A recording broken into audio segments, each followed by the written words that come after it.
السلام علیکم ورحمۃ اللہ وبرکاتہ۔ اعوذ باللہ من الشیطان الرجیم، بسم اللہ الرحمن الرحیم۔ الصلاة والسلام علیک یا رسول اللہ وعلی آلک واصحابک یا حبیب اللہ۔ الصلاة والسلام علیک یا نبی اللہ وعلی آلک واصحابک یا رحمۃ للعالمین۔ رسول اللہ صلی اللہ علیہ وسلم جب بھی مسرور ہوتے، آپ صلی اللہ علیہ وسلم کا چہرہ نور بار ہو جاتا، جیسے وہ چاند کا ٹکڑا ہے۔ تو جناب میرے پیارے دوستو، آج کی روایت میں آپ کے سامنے جو لے کے آیا ہوں وہ مندرجہ ذیل ہے، تو میں شروع کرتا ہوں۔ یہ میرے چینل میاں بیوی اور اسلام سے ایک دوست نے مجھے شیئر کیا ہے کہ مدینہ منورہ کی ایک سرد رات، پورا جزیرہ عرب تقریباً پہاڑی اور ریتلے علاقے پر مشتمل ہے۔ میرے چینل میں آپ کو بیش بہا اسلامک اور اس کے علاوہ آئیڈیاز جو ہیں آپ کے کاروبار کے حوالے سے، یہ تمام قسم کی ویڈیوز ملیں گی۔ تمام دوستوں سے ریکویسٹ ہے کہ میرے چینل کو سبسکرائب کریں، شیئر کریں، اور اس کے علاوہ مجھے کمنٹ میں ضرور جو ہے وہ رپلائی کریں۔ پیارے دوستو، یہ مدینہ منورہ کی ایک سرد رات کی ایک روایت ہے، جس میں خلاصتاً میں آپ کو بیان کر کے بتاتا ہوں کہ پورا جزیرہ عرب تقریباً پہاڑی اور ریتلے علاقے پر مشتمل ہے، اور اس میں مختلف حرائر ہیں۔ حرائر جمع ہیں، حرہ کہتے ہیں، یہ عربی زبان کا لفظ ہے۔ یہ اس زمین کو کہتے ہیں جہاں جلے ہوئے سیاہ رنگ کے پتھروں کی کثرت ہو۔ عرب کا مشہور مبارک شہر مدینہ منورہ ایسے ہی دو حروں کے درمیان واقع ہے، ایک کا نام حرہ اور دوسرے کا نام برہ ہے، جو مدینہ منورہ کے مغرب میں واقع ہے، اور دوسرے کا نام حرہ واقم ہے، جو مدینہ منورہ کے مشرق میں واقع ہے۔ حجاز کے پہاڑی علاقوں کا موسم عموماً گرم ہی ہوتا ہے، اور گرمی کے موسم میں پیارے دوستو تو یہاں گرم لو بھی چلتی ہے۔ البتہ ایسے علاقوں میں موسم سرما میں سردی بھی بہت شدید ہوتی ہے، اور یہاں کے لوگ مغرب کے بعد ہی گھروں میں دبک جاتے ہیں۔ اگر باہر نکلتے بھی ہیں تو فقط عشاء کی نماز یا کسی ضروری حاجت کے لیے۔ یہ ایک ایسی ہی سرد رات کی بات ہے جب مدینہ منورہ میں موسم سرما عروج پر تھا۔ انسان تو انسان، جانور اور چرند پرند بھی اپنے اپنے گھروں میں سردی سے بچنے کے لیے دبکے ہوئے تھے۔ سخت سردی کے ساتھ ساتھ رات کی تاریکی نے ماحول کو مزید ڈراؤنا بنا دیا تھا۔ ہر طرف سناٹا چھایا ہوا تھا، اور ایسے وقت میں باہر نکلنے کا کوئی سوچ بھی نہیں سکتا تھا۔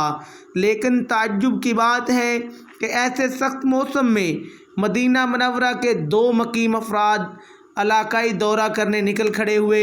دونوں کو ایک نظر دیکھنے سے یہی اندازہ ہوتا تھا کہ ان میں سے ایک شاید آقا ہے اور دوسرا اس کا خادم ہے۔ البتہ دونوں کے ظاہری حلیے اور لباس میں کوئی ایسا خاص فرق نہ تھا جو اس امتیاز کو واضح کرتا۔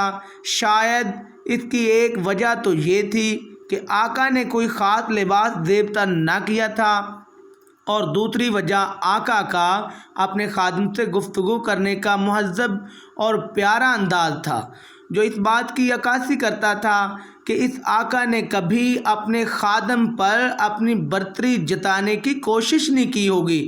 ان دونوں کے چلنے کا انداز اس بات کی طرف اشارہ کرتا تھا کہ دونوں فقط چہل قدمی کے لیے اس وقت باہر نہیں نکلے، بلکہ ضروری کوئی خاص مقصد پیش نظر ہے۔ ہاں، کسی خوف اور شدید سردی کی پرواہ کیے بغیر اس طرح ان کا باہر نکلنا شاید ان کے روزانہ یا ہر دوسرے روز کا معمول تھا۔ بہرحال آقا اور خادم دونوں مدینہ منورہ کی گلیوں کا مشاہدہ کرتے ہوئے مدینہ منورہ سے تقریباً 3 میل دور مشرق میں واقم تک نکل آئے۔ چلتے چلتے دونوں اچانک رک گئے۔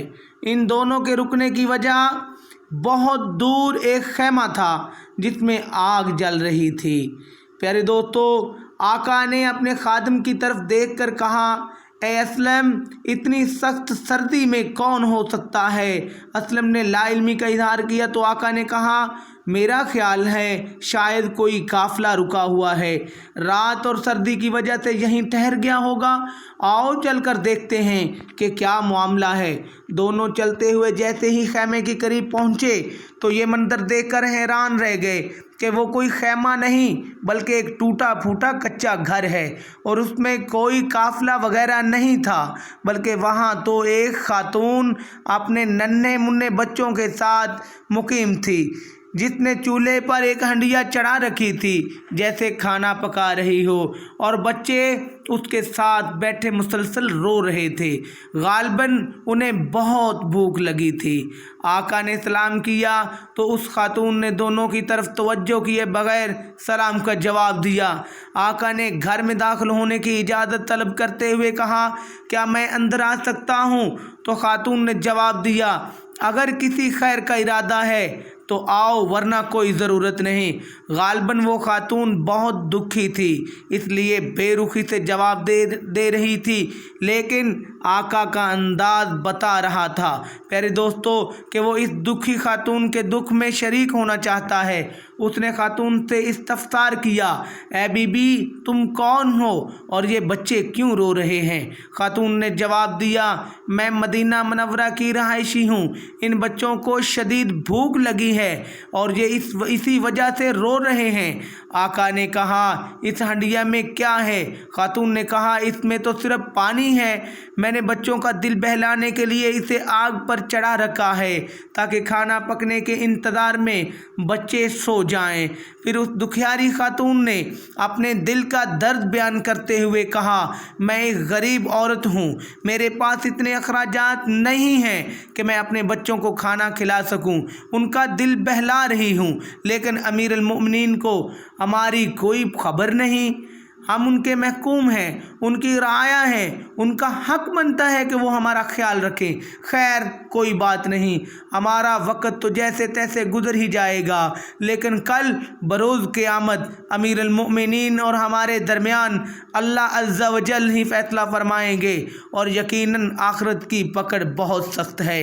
آقا نے اس دکھیاری خاتون کا درد سنا تو وہ بھی آپ دیدہ ہو گیا اور نرم لہجے میں کہنے لگا، اے بی بی، اللہ عز و جل تم پر رحم فرمائے، تمہاری مصیبتیں اور پریشانیاں دور فرمائے، لیکن امیر المؤمنین کو کیا معلوم کہ تم یہاں اس حال میں ہو؟ خاتون نے سوالیہ لہجے میں کہا، وہ ہمارا حاکم ہے اور ہم سے غافل ہے، اسے معلوم ہی نہیں کہ ہم کس حال میں ہیں۔ بہرحال آقا اس دکھیاری خاتون کی حالت زار سن کر اس کے گھر سے باہر آ گیا اور اپنے خادم اسلم سے کہا، میرے ساتھ جلدی چلو۔ پھر دونوں تیزی سے چلتے ہوئے مدینہ منورہ کی اندرونی آبادی کی طرف روانہ ہو گئے۔ آقا بہت گہری سوچ میں گم تھا، کیونکہ اس خاتون کی حالت زار اور اس کے بیان کی گئی آپ بیتی نے آقا کی ذات پر بڑا گہرا نقوش چھوڑ دیے تھے۔ جو آقا پہلے اپنے خادم سے گفتگو کرتے ہوئے یہاں تک پہنچا تھا، اب وہی آقا خاموشی کی چادر تانے تیزی کے ساتھ رواں دواں تھا۔ تھوڑی دیر کے بعد دونوں ایک غلے کے گودام کے قریب کھڑے تھے۔ خادم نے دروازہ کھولا۔ آقا نے جلدی سے ایک بوری آٹا، کھجوریں، کچھ رقم اور کھانا پکانے کے دیگر لوازمات ساتھ لیے اور خادم سے کہا، اسلم، انہیں میری پیٹھ پر لاد دو۔ خادم نے بڑی عاجزی سے عرض کیا، حضور، آپ مجھے حکم فرمائیں، میں اسے اپنی پیٹھ پر لاد کر خاتون تک پہنچا دوں گا۔ آقا نے خادم کی طرف دیکھا اور ایک آہ سر دل پر درد سے کھینچ کر کہا، آج اس دنیا میں تو میرے حصے کا بوجھ اپنی پیٹھ پر لاد لے گا، میری تکلیف کو برداشت کر لے گا، لیکن یاد کر اس دن کو جس دن کوئی جان کسی دوسری جان کا بوجھ نہیں اٹھائے گی اور کسی کی تکلیف دوسرے کی نہیں دی جائے گی، کیا اس دن بھی تو ہی میرا بوجھ اٹھائے گا؟ خادم اپنے آقا کا فکر آخرت سے بھرپور جواب سن کر خاموش ہو گیا اور حکم کی تعمیل کرتے ہوئے سارا سامان آقا کی پیٹھ پر ڈال دیا۔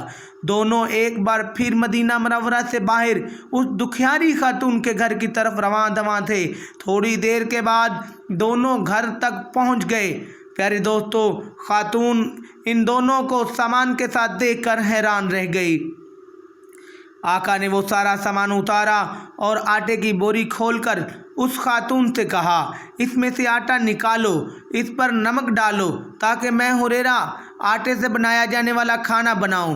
پھر آقا ہنڈیا کے دھواں اس کی داڑھی کے درمیان سے نکلنے لگا۔ آقا ساتھ ساتھ آگ بھی جلاتے رہے اور کھانا بھی پکاتے رہے، بالآخر کھانا پک کر تیار ہو گیا۔ آقا نے ہنڈیا کو چولہے سے نیچے اتارا اور خاتون سے کہا، کوئی بڑا اور کھلا برتن لاؤ۔ وہ خاتون ایک بڑا سا پیالہ لے آئی۔ آقا نے اس میں کھانا ڈالا اور اپنے ہاتھوں سے اسے ٹھنڈا کرنے لگا۔ جب کھانا ٹھنڈا ہو گیا تو اس نے بچوں کو اپنے قریب کر کے اپنے ہاتھوں سے کھلانا شروع کر دیا، یہاں تک کہ سب بچوں نے پیٹ بھر کر کھانا کھا لیا اور خوش ہو گئے۔ پھر اس نے بچوں کی دل جوئی کے لیے ان کے ساتھ کھیلنا شروع کر دیا۔ بچوں کی خوشی میں مزید اضافہ ہو گیا اور وہ کھیلتے کھیلتے سو گئے۔ آقا بقیہ کھانا خاتون کے پاس چھوڑ کر اپنے خادم اسلم کے پاس آ کر اس طرح بیٹھ گئے گویا اسے قلبی سکون مل گیا ہو اور اس کے کندھے سے ایک بہت بڑا بوجھ اتر گیا ہو۔ وہ خاتون اس کی طرف متوجہ ہوئی اور کہنے لگی، تم اتنے شفیق اور رحم دل ہو، اس مصیبت کی گھڑی میں تم نے ہماری مدد کی، میرے روتے ہوئے بچوں کے چہروں پر مسکراہٹ کے موتی بکھیرے، میں کس منہ سے تمہارا شکریہ ادا کروں؟ اللہ عز و جل ہی تمہیں اس کی بہتر جزا عطا فرمائے گا۔ حقیقت تو یہ ہے کہ تم ہی امیر المؤمنین بننے کی حقدار ہو۔ اسلم دیکھ رہا تھا کہ اب اس خاتون کے لہجے میں واضح تبدیلی آ چکی تھی اور وہ دل سے بہت خوش دکھائی دے رہی تھی۔ اس آقا کی جگہ اگر کوئی اور شخص ہوتا تو وہ اپنی اس تعریف پر پھولا نہ سماتا اور لوگوں میں جا کر سینہ چوڑا کر کے اپنے اس کارنامے کو بیان کرتا، لیکن اس آقا نے تو ان تعریفی کلمات پر بالکل توجہ نہ دی، بلکہ کہنے لگا، اے بی بی، جیسا تم کہہ رہی ہو ویسا بالکل نہیں، میں اور امیر المؤمنین بننے کا حقدار، یہ تو بڑی عجیب بات ہے۔ ہاں، ایک بات ضرور ہے، اگر تم کبھی امیر المؤمنین کے دربار میں آؤ گی تو مجھے وہاں ضرور دیکھو گی۔ پھر آقا اللہ عز و جل کا شکریہ ادا کرتے ہوئے اٹھا اور اپنے خادم اسلم کی طرف متوجہ ہو کر کہنے لگا، اے اسلم، بھوک نے ان ننھے بچوں کو جگا رکھا تھا اور بھوک ہی انہیں مسلسل رولا رہی تھی۔ جب میں نے ان کی یہ حالت دیکھی تو مجھے اپنے بچے یاد آ گئے اور میں نے اپنے دل میں تہیہ کر لیا کہ جب تک ان بچوں کی بھوک کو شکم سیری، رونے کو ہنسنے اور ان کے غم کو خوشی و مسرت میں تبدیل نہ کر دوں، تب تک چین سے نہ بیٹھوں گا اور نہ ہی واپس اپنے گھر جاؤں گا۔ اور اللہ عز و جل کا شکر ہے کہ میں اپنے مقصد میں کامیاب ہو گیا۔ بہرحال آقا اور خادم دونوں مدینہ منورہ کی مبارک گلیوں سے ہوتے ہوئے واپس اپنے گھر آ گئے۔ میٹھے میٹھے اسلامی بھائیوں، مذکورہ حکایات کو پڑھ کر ہر شخص کے ذہن میں یہ سوال پیدا ہوتا ہے کہ مدینہ منورہ کی سخت سردی کی رات میں یہ کون تھا جو اپنے خادم کے ساتھ شہر مدینہ کا دورہ کرنے باہر نکلا؟ یہ کون تھا جس نے اپنے اور خادم کے درمیان ہر امتیاز کو ختم کر دیا تھا؟ یہ کون تھا جو اپنے خادم کے ساتھ بھی حسن اخلاق کے ساتھ پیش آتا تھا؟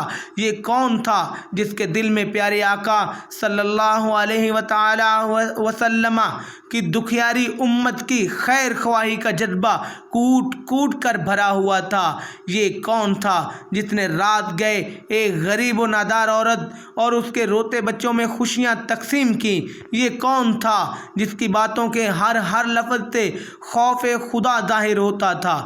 پیارے دوستو، یہ کون تھا جس نے اپنے ہاتھوں سے بچوں کو کھانا کھلایا؟ یہ کون تھا جس نے بچوں کے ساتھ کھیل کر ان کی دل جوئی کی اور انہیں خوش کیا؟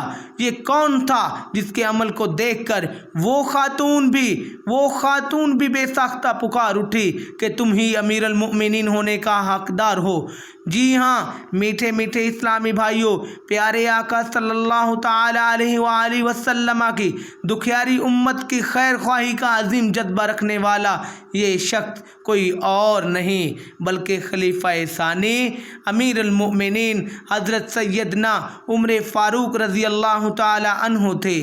صلو علی الحبیب صلی اللہ تعالی علی محمد، اللہم صلی علی محمد وعلی آل محمد کما صلیت وسلمت وبارکت ورحمت وترحمت علی ابراہیم وعلی آل ابراہیم انک حمید مجید، وصلی اللہ تعالی علی خیر خلقہ محمد وعلی واصحابہ اجمعین برحمتک یا ارحم الراحمین۔ پیارے دوستو، آج کی ویڈیو صرف اتنی ہی تھی۔ اس کے علاوہ مزید ویڈیو دیکھنے کے لیے میرے چینل کو دیکھتے رہیں۔ تب تک کے لیے والسلام، السلام علیکم۔